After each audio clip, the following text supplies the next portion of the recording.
My name's Robin Rutley and I was born at a place called Barradine in the Gamilaroi country and grew up in a little small village called Wobbegar, Woollybar and around this region, and ended up travelling a lot around New South Wales, but come back and married a boy from Barradine. And so I've been around here all my life, mainly, all my life. My name is Pat Madden and I was born in Barradine. I grew up in Barradine and I come from a family of timber workers, and we've lived in the surrounding bush all our lives. Right, my name is Judith Hadfield. I was born and grew up in Sydney. Subsequently, or before I left Sydney, I spent 3 years studying food and nutrition, and I worked briefly for the Department of Agriculture, and that is how I come to Barradine, travelling about for them. That's where I met Charlie when I was in Barradine, my husband. John Davies, very seldom been called John Davies, it's generally always Buster. I came in 1947 as a 14-year-old when my father had the lease on the Tattersalls Hotel. I was going to be a shearer, but I said, no, it's too hard on your back. And I was into the timber game a fair bit, and I finished up working on the forestry. And I finished up doing my time there. I finished up about 45 years, I think it was. Growing around the district, you had a lot of freedom, like freedom as is going out, and we always played in the bush. Even at school, you made what we called sheds down the back and put leaves on it, and yeah, you just mixed in the environment, you know. Went bush tucker hunting, we hunted for bush tucker, and plentiful then, but now you sort of got to go a long way out to find any of that now. You know, we grew up out there in that bush and just run wild, you know, like old scrub turkeys, as they used to say. But we used to go out early in the morning, come home late in the afternoon, never worried about getting a drink of water from home or anything to eat, because we used to find plenty in the scrub. You know, there was always bush tucker and plenty of water lying around, you know, sort of you could drink a lot of water in them days where you're not game enough to these days. They broke their heart when the forestry was closed, because there's that many people who relied on the forestry for living, and when it closed down to, 4 blokes, it broke a lot of the older people's hearts. You could see them walk around, a sad look on their face. But they get over it. There's nothing they can do. A lot of the workers that come from the mill to the sawmill couldn't speak English, and they were a lot that come out here for the Snowy Mountain scheme, and they came out further. We had Chinese, Italians, Russians, Aboriginals, so you didn't notice any different. We were just all one people. They just couldn't talk like us. And I don't know, back in them days I think it made it better for the Aboriginal people, because like I said, we lived in a little village called Wobbegar, and you didn't notice you were Aboriginal, you know, because people always put a label on you wherever you went. The town itself, it was booming.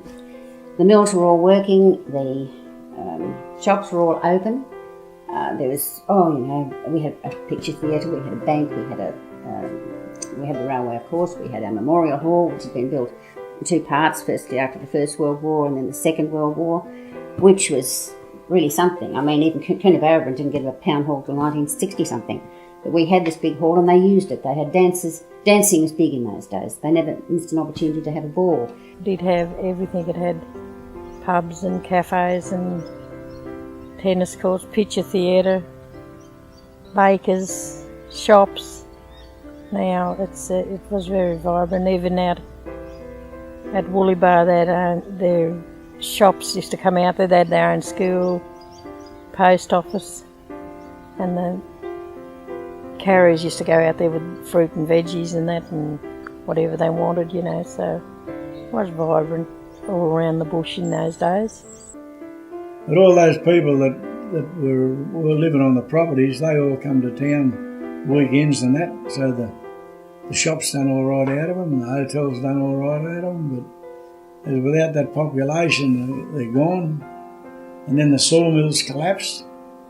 They went by the wayside, and there used to be about 14 in the district. Yeah, when the wood industry closed down, like the forestry just shut down on their timber, you know, they couldn't give all their timber, and we have one sawmill here now. At one time we had about 5 around here and about 7 in Wobbego and outlying areas too.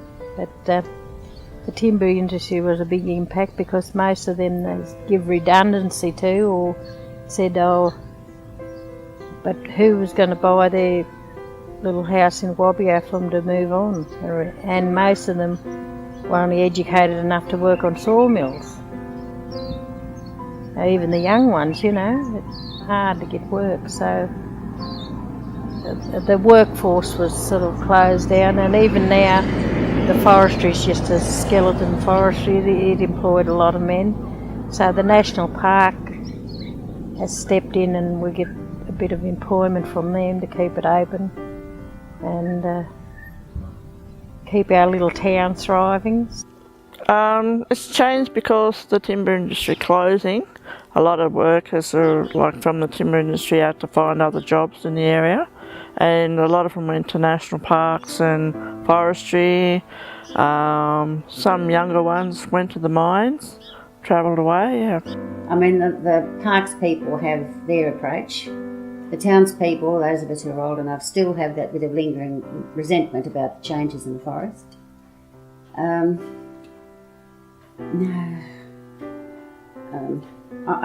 For me, I feel as though these days we're living in a sort of a limbo. We're neither one thing nor the other. So the forest was sort of the main part of the town. It was the lifeblood of the town, and changes in the forest and changes in the people. Well, obviously there are changes in the people because the kids that couldn't go to school, the people that couldn't get educated, that doesn't happen anymore. But now that change is a very big one. I've got 4 kids, but they're all over the place, and this is typical of people in Barradine. It is a different town. It's quite a different town to what it was when I came here. I'm sorry in a way. I think it was a happier town, more vibrant town. But I'm still very happy to be part of it. I still work for things and try to keep up with what's going on in the community. They cut sleepers for the rail, and then progress sort of like changes with the rail. The rail line's cut from here now, and then they have cement now under the rail lines, a different technique.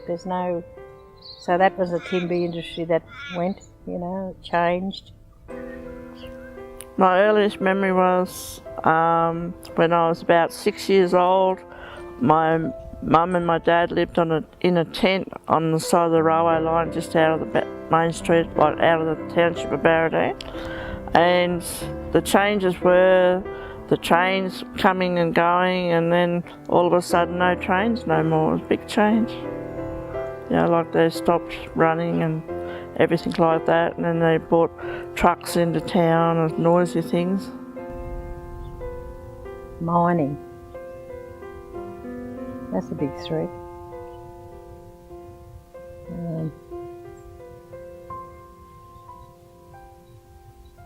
Back when we had a drought here, that was a big threat. We had a drought for about 10 years. I'm not totally against mines, but I don't really like them in my country because our country is different from normal country. Like ours is an artesian basin with our land's on, and it's totally different. The water's affected by anything that they put in the ground, you know, and they say, oh, we're going to test everything, but they don't know everything. They're like doctors. Doctors only can assume things, so can we. You know, like if someone said to me, can you fly a plane? I said I probably would if I had the know-how. But, you know, like with water and that, you can't tell because something's only got to come off the top of the land and go into the water. It poisons the water. So that's one of the reasons why I don't like the mines. Well, I think quite a few people had to move on to different environments, and the school children certainly did. Where the boys would all get a job in a sawmill if they wanted it. like our Richard, who just wanted to make some money and get something behind him before he went to Sydney and tried to fight his way through that. They could always get a job in the sawmills until the turn of the century when the sawmills shut down. And so they've had to go elsewhere. I can't see anything changing much more than it is now. There's no, unless you've got a new industry to create a whole heap of new jobs, I think we're just going to sort of move backwards. As far as the land, well, it just waffles on as far as I can see, the way it always has done. But the town has seen the really significant changes and is likely to see a lot more, I think. And many of the young ones that go through year 12, they don't get jobs around here. They've either got to go down further afield like Dubbo or Tamworth to get a decent job. If they go to university, they're either going to Armidale or down to Orange Bathurst, down that way. And you never see them back here again. My grandkids, the 3 grandkids from 2 of them here, they both end up school teachers. One's in South Australia and one's in Canberra. So sport is gone, the industry's gone, and Barradine still exists, but I have the feeling we're going to wind up as nothing more than a dormitory suburb from Coonabarabran. Houses are cheaper here than they are in Coona. And quite a few people, although people come out from Coona to work here, they don't want to work here, live here because there's nothing going on here. Their technology on managing the landscape, even farmers and that, they've got it down pat. And they're like any other person that worked on the land. They had to go with changes to their equipment and all that.